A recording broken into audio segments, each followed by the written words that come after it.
friends. I'm Cassandra, and today we are going to read Harvey Potter's Balloon Farm.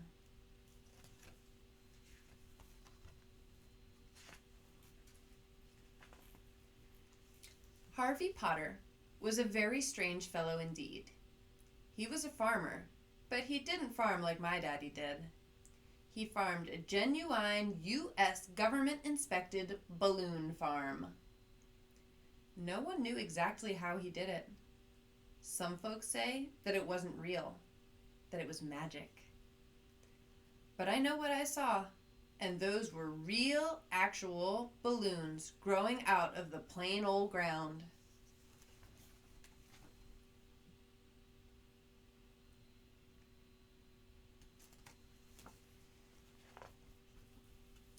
Harvey Potter had some of the prettiest colors you'd ever want to see on a balloon. Pleasin' purple, orange ray sun, yellin' yellow. There was a rip two-shot red and jelly bean black, bloomin' blue, and grassy green. He had all kinds of shapes too. Round balloons, long balloons, animal shapes, clowns with big noses and mouths.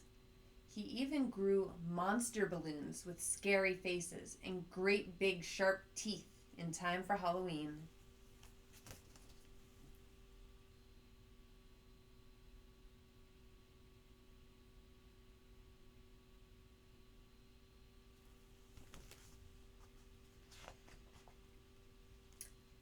I tell you, Harvey Potter was a strange fellow, all right. To look at him, he was quite plain. Never wore nothing to draw attention to himself. His hair was kept close cropped to his head. Overalls with a shirt underneath were his uniform. There was nothing special about his face either. What wasn't so plain about him was the conjure stick he carried with him wherever he went. Sometimes he used it to scratch his back, but mostly he just carried it under his arm.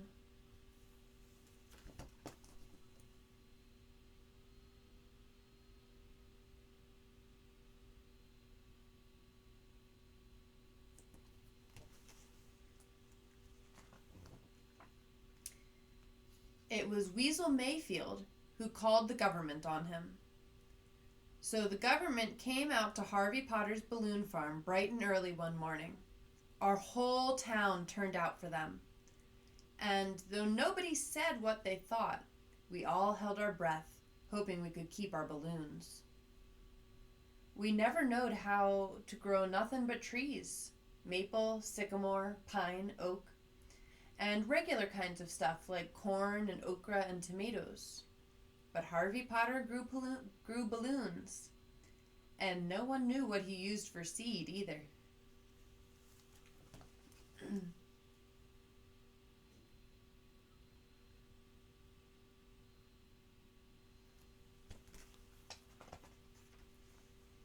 Anyway, the government men were standing around in white coats and white hats and white gloves. They kept us so far back we could hardly see. But I climbed right up in the sycamore tree and I saw everything. They pulled and they poked, and finally they pricked one of those plants with a pin. And what was supposed to happen did. The balloon popped. Even they couldn't argue with that.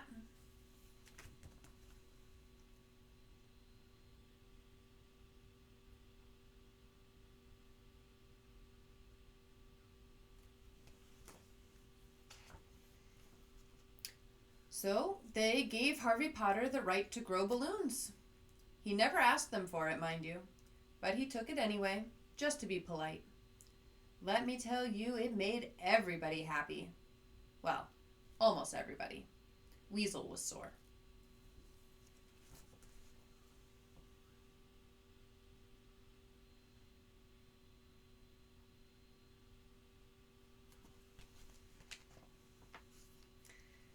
Now, I had quite an interest in Harvey Potter's balloon farm, and I decided I was going to get to know him. He didn't seem to mind. In fact, he let me go get to know him right good. I'd bring him lemonade, or sit on his porch and swing in his swing. but he never would confide in me how he grew those balloons. I didn't pry. After a while, I just liked going around him. He didn't ask you no questions about why you weren't this or that. He just let a person be. He let a person sit and think out loud sometimes, and, well, that's a mighty good thing to do. Still, something in me was a hankering to know. So I decided I was just going to go out there in the nighttime. That was when he did his field work. I tell you, he was strange.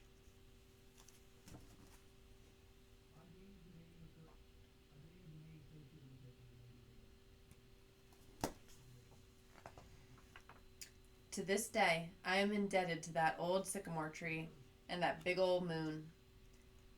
It was just as full as it was wide that night. I saw him the second he opened his door, plain as day. He stood there on his front porch, hands inside his pockets, looking straight ahead where the fields were. That conjure stick was under his arm. He just stood there, eyes staring straight ahead at something off yonder ways. Then he came down off the porch, step, step, step. His steps all seemed so big and so loud. It must have been his heavy field shoes. He walked down to the field, and without a sign of warning, commenced to holler.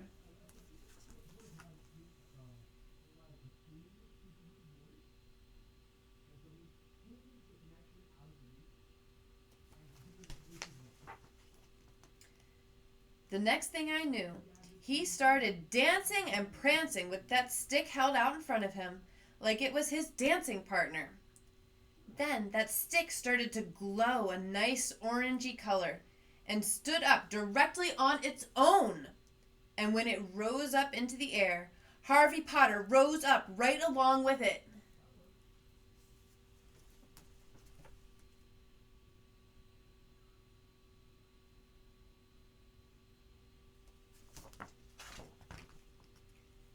The two of them were making some mighty fine footwork, 6 feet or so off the ground. They were a-floatin' and a-bobbin'. Why, it appeared as if the two of them had turned into glowing balloons themselves. Altogether, it was a very strange sight, which got even stranger. Harvey Potter dropped back down to earth, grabbed hold of that stick, and waved it round over his head. He whooped and he hollered and he yelled as he carried on so. Ee-ya-ya-ya-ya-ya-ya! Ee-ya-ya-ya-ya-ya! I am not ashamed to say I was a mighty scared.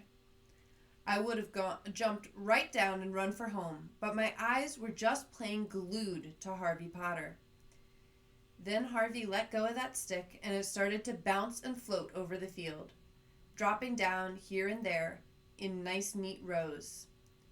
And all the while, Harvey Potter just kept a whoopin' and a screechin'. Ee-ya-ya-ya-ya-ya-ya! Ee-ya-ya-ya-ya-ya! All of a sudden, that stick came to a complete halt and flew right back to his hand.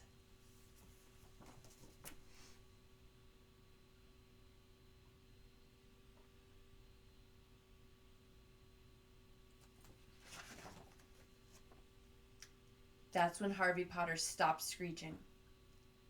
He turned around and looked up at that sycamore tree. I thought for sure he saw me. But I guess not. 'Cause he turned back on around and went into his house and didn't come out again.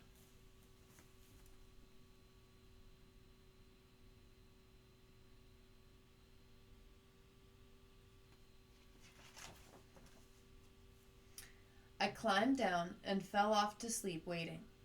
In the morning, when I woke up wet with dew and shivering cold, little bitty colored mounds were popping up all over the ground.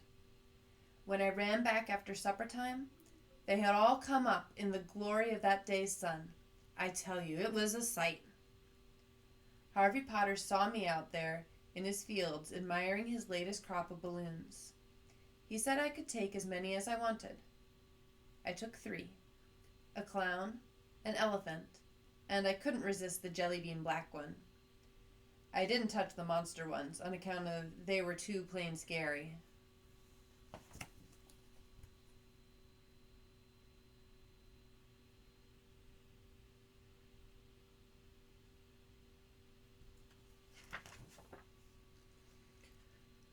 Oh, those were the times. Harvey Potter went right on growing the best, prettiest balloons this side of anywhere. And we never heard a word from the government men again either. As for Weasel Mayfield, he was so riled up over the fun we were having with our balloons, he packed up and moved off to parts unknown.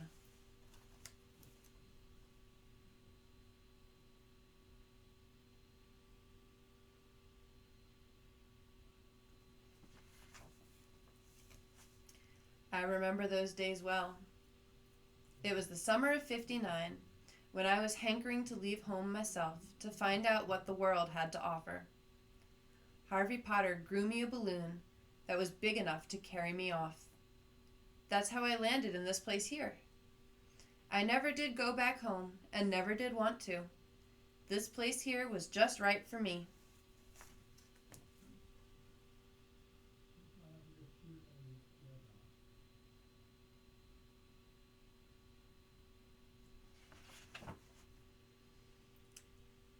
These days I farm, and I'm not one to brag, but I have harvested my 32nd crop of balloons. Now, I don't grow mine the exact same way as Harvey Potter does, on account of I am not Harvey Potter. I have my own methods. Maybe I'll show you someday.